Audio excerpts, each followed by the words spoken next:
Title this in your notes, Imperialism Part 2. Imperialism Part 2. Where we left off, we were just getting ready to talk about the important imperialists. So let's talk about these guys. One of the most famous ones, future president, is Teddy Roosevelt, Theodore Roosevelt. Now, TR, as we call him, was deeply influenced by Alfred Mahan's book. Okay, he really agreed with the idea of building up the U.S. Navy, using the Navy as basically our major weapon. He even went as far as saying that we needed a war. And his belief here is that we needed a war to build up, for a reason to build up our armies and navy. At the time, TR was the Assistant Secretary of the Navy, a very important position, and has quite a bit of power and influence. So we're going to see this picture, and we're going to talk about this later, but here's TR with his naval fleet tromping through the Caribbean Sea, and that'll be more relevant as we get through more information. Now, the second famous imperialist that we'll talk about was William Randolph Hearst. Okay, he was the guy that is known as the king of the Yellow Press. If you remember, Pulitzer is known as the father of the Yellow Press. Hearst will be the king. He will actually basically beat Pulitzer in a newspaper war and will end up buying Pulitzer's the World, the newspaper of the World, and will continue to do this. He will actually Hearst will use his newspaper to basically send us into a war and change public opinion, as we'll talk about momentarily. Now, President McKinley, another guy. He was, as we know, from Ohio, elected pretty easily because of the Democrats failed to restore U.S. to a state of prosperity in their turn. Here he is in this hula skirt dancing on Hawaii, because Hawaii will be annexed during this time period. But he's also going to get us involved into the revolution in Cuba. Okay, Cuba was going through a very similar revolution as to ours against Britain. Only Cuba is fighting Spain. Okay, Cuba is fighting Spain. They want their independence. Cuba and Puerto Rico were the last of Spain's former empire in the West Indies. Spain's on a decline, big time. And Cuba and Puerto Rico were the last of Spain's empire in this part of the world. Cubans hated Spanish rule, tried several times to win independence. In 1895, they started another revolt where Cuban patriots destroyed much of Spanish property during this time period. Spain would retaliate by rounding up thousands and thousands and basically putting them in concentration camps. Many died of starvation and disease. And then the rebels did the same thing. Okay, there were atrocities on both sides. The rebels were ruthless, whipped and killed people they thought had collaborated with the Spanish, including some of their own citizens. The Spaniards gathered people and forced them to live in those camps.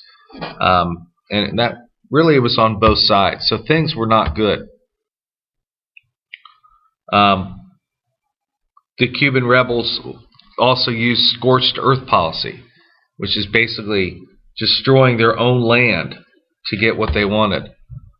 So, lots of things going on in this aspect. Okay, here is a political cartoon of the time. You see the Spanish misrule.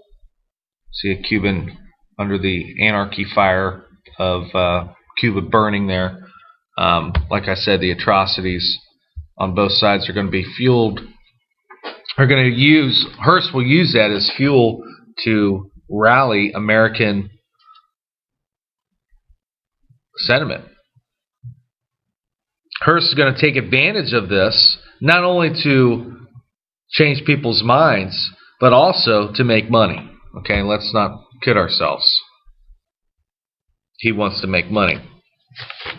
Hearst took advantage of the rebellion and tried to incite American support by showing the gross pictures and using sensational writing, yellow journalism, the yellow press. Hearst actually would say to an artist, "You provide the pictures, I'll provide the war." He wants to show the brutality of soldiers and rebels. And, the pictures, some are pretty grotesque, and that's what he wants. He wants that reaction. Not only for people to buy his papers, but to incite anger in the American public. Okay, he's going to use the headlines. Let me see if I got some of these headlines here. If I go a little bit further, here we go. Okay, we actually worked with this one already. Destruction of the warship Maine was the work of an enemy. And we'll talk about that momentarily. Here are some of the banner headlines. Prisoners fed to the sharks. Blood on the roadsides. Blood in the fields. Blood on the doorsteps. Blood, blood, blood. That was an actual headline. Our next door neighbors were being butchered. Okay, and he's even going to go further with a man named General Valeriano Weyler, who was a Spanish general. Okay, he was the head of the Spanish troops in Cuba and was responsible for the slaughter of thousands, was harsh, but also studied the ways of our General Sherman during the Civil War. And if you remember, Sherman was Sherman's march, destroying everything in his path, trying to defeat the morale of the people in the South during the Civil War. And he's going to study those ways and use some of those same tactics. Those tactics are basically, we consider crude and harsh. And that's what Hearst is going to pounce on. So that's what they're going to go with. And it's through that newspaper that we're going to be able to basically gain this public support for something that we really haven't done. The U.S. has always been an isolationist country. We didn't like to get involved in these things, but now we're going to see it change. We're going to see it change a lot. Okay. So the atrocities, we talked about Hearst. Spain was easy to dislike. Sad to say, but they were easy country to dislike. They had a monarchy, which we did not believe in. At the time, Spain was mostly a Catholic country, and we know the anti-Catholicism things that were going on in our country at that time. And they were Latin. They were different. Okay. Hearst emphasized that Spain was mainly Catholic and ruled by a monarchy of Latin descent, spoke Spanish. However, couldn't you say the same thing of Cuba? Cuba, they weren't a monarchy, but they were mostly Catholic and spoke Spanish. So, let's overlook that, I guess, even though that's some of our main reasons for disliking Spain. That's how things go.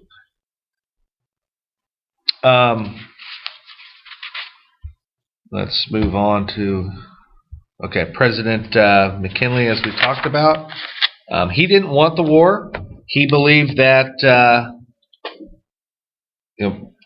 we didn't belong there. He didn't think that was a good move for us to do. He didn't think it was going to be a popular thing in America, but he was very wrong in that aspect. The popular feeling was that it was our moral obligation to liberate Cuba. And where do you think that's coming from? That's coming from Hearst's newspaper. Even after it became a moral issue, McKinley still resisted the war. But then the war fever began to rise in Congress as well. They actually passed a resolution saying that Cuba had the right to rebel. What does our Congress have to do with that? But they did. And then McKinley will actually send a note to Spain telling them to clean up their act or we're going to get involved. So he even gives them a warning. So, things were, he was trying to avoid it as much as possible. And then the Lome letter hit. Okay, here's the Lome letter down here. And basically, Enrique de Lome was the Spanish ambassador to the U.S. He actually sent a letter to a friend. And in that letter, he criticized President McKinley. and actually said he was weak. And really the insult that was in that letter was no bigger than anything that McKinley heard during a campaign. But the letter was stolen by a rebel spy who worked at the post office in Havana, Cuba. And the letter was given to Hearst. And Hearst publicized it. And the headlines, here's his headlines. Talk about sensational headlines. Here, the headline was, "The worst insult to the U.S. in its history," because Lome called President McKinley weak. Lome even resigned. Spain apologized, but that's going to be one of the reasons why we go to war. And then, of course, the biggest one, the USS Maine. Here's a picture of the USS Maine. On February 15th, 1898, the USS Maine literally blew up. We're not sure why. Even to this day, there's still a lot of things that point to that it was just an accident. The origin of the explosion is still unknown, was definitely unknown back then. There are a lot of people, there are a couple theories that some people said that Spain blew it up. But let's ask ourselves this. Why would Spain blow up one of our ships in Havana Harbor when they didn't want to war with us? They didn't want us to get involved, so why would they do that? I kind of throw that one out. Some people even will say that it was the Cuban rebels that blew it up to blame it on Spain. There's a story there. And then, probably the most likely scenario is that there was just an accident and it blew up. There was an explosion in the forward magazine that blew up the ship. Okay, 260 Americans were killed. There were 350 on board. The mass of the Maine is actually at the Arlington Cemetery in D.C.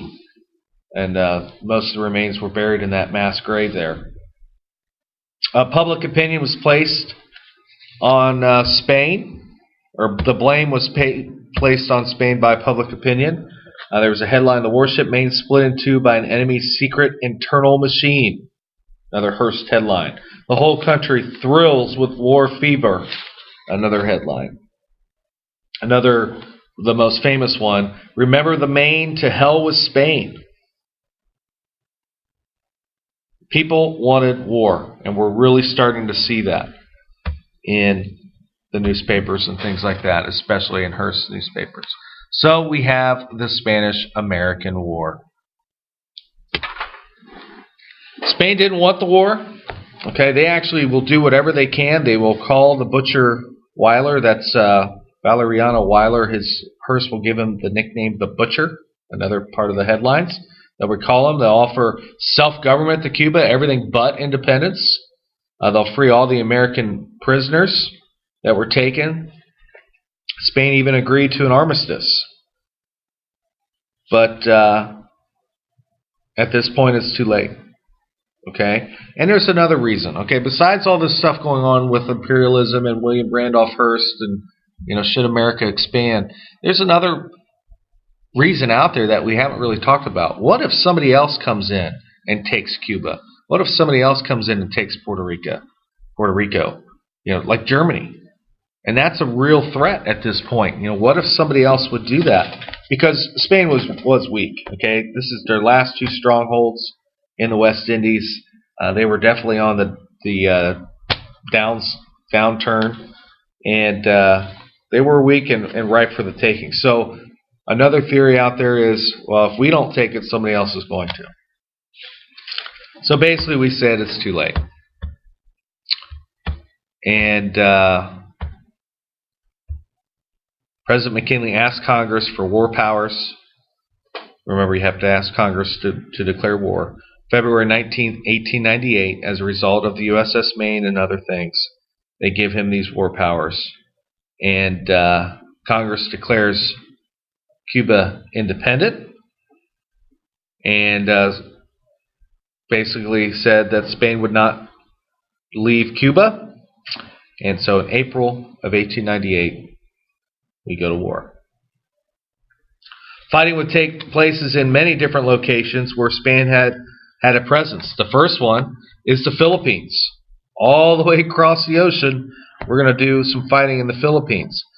The Spanish had a fleet in Manila Bay, and that was where their largest fleet was. And we just happened to have a fleet there as well, led by Commander Dewey. Dewey was sent orders by TR, Teddy Roosevelt, Assistant Secretary of the Navy, sent these orders and basically said that if the Spanish fleet would leave Manila Bay, that he is to attack. And it's basically supposed to be just keep them busy there so they don't come to the Caribbean. President McKinley recalls these orders except for Dewey's. Okay, there were orders given elsewhere. And then on May 1st, Dewey just up and attacks. Okay, it's a surprise attack, and he absolutely destroys the fleet. There's Dewey in Manila Bay, and our ships were much more advanced, even though we didn't have maybe quite as many, but our ships were much more advanced. We defeated the fleet by breakfast time, and then Dewey will come back, eat a breakfast, and come back and destroy the rest of the batteries, the forts and things in Manila Bay. So that is the beginning of the Spanish-American War. The causes, imperialism, the yellow press first, and of course, obviously, the atrocities and the USS Maine explosion. So we will stop there.